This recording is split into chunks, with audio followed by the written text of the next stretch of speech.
I'll meet by moonlight, proud Titania. What, jealous Oberon? Fairies, skip hence. I have forsworn his bed and company. Tarry, rash wanton, I am not thy Then lord. I must be thy lady, but I know when thou hast stolen away from fairyland. In the shape of Corin, set all day, playing on pipes of corn and versing love to amorous Phildia.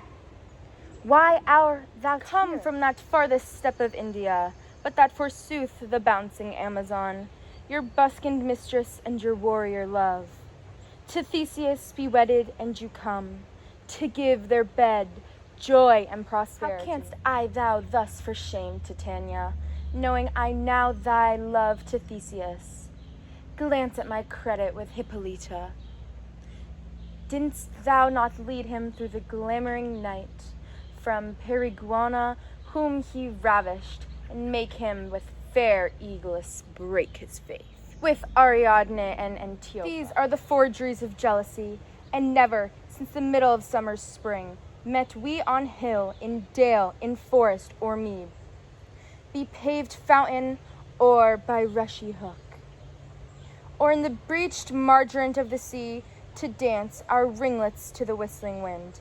But with thy brawls thou hast disturbed our sport. Therefore the winds, piping us into vain, as in revenge have sucked up from the sea, contagious fogs, which falling in the land, have every pelting river made so proud, that they overborne their continent. Therefore stretched his yoke in vain. The ploughman lost his sweat, and the green corn hath rotted ere his eye attained a beard. The fold stands empty in the drowned field, and in crows are fatted with the murrain flock. The 9 men's morris is filled up with mud, and the quaint mazes in the wanton green.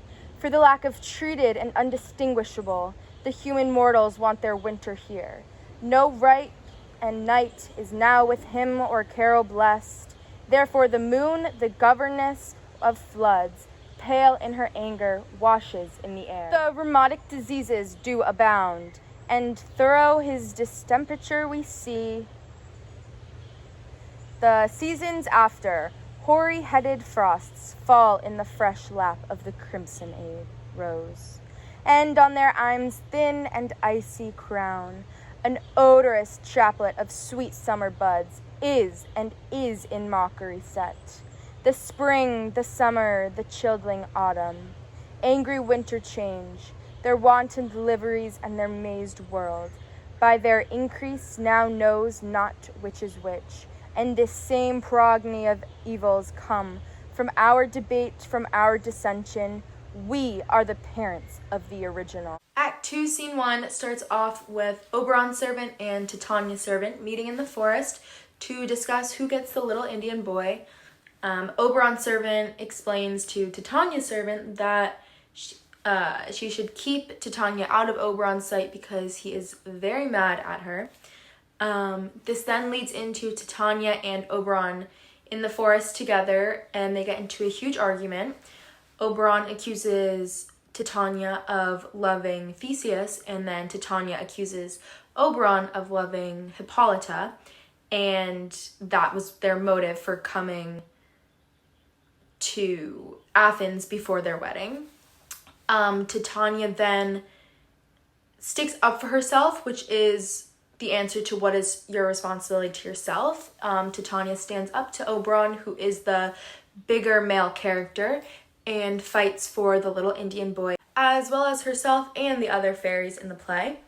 After this happens, Puck introduces the love potion to Oberon, and they agree to use it on Titania, which they are not using it for her to fall in love with someone else, but instead they're using it for her to give up the Indian boy. They agree to use it against her and not lift the spell until she gives up the Indian boy, which is Oberon trying to assert his dominance. However, Titania, obviously, as seen in her soliloquy, stands up to him and argues with him all throughout the forest. And then Act 2, Scene 1 ends. But overall, what is your responsibility to yourself is the main essential question that I took on from this piece of text.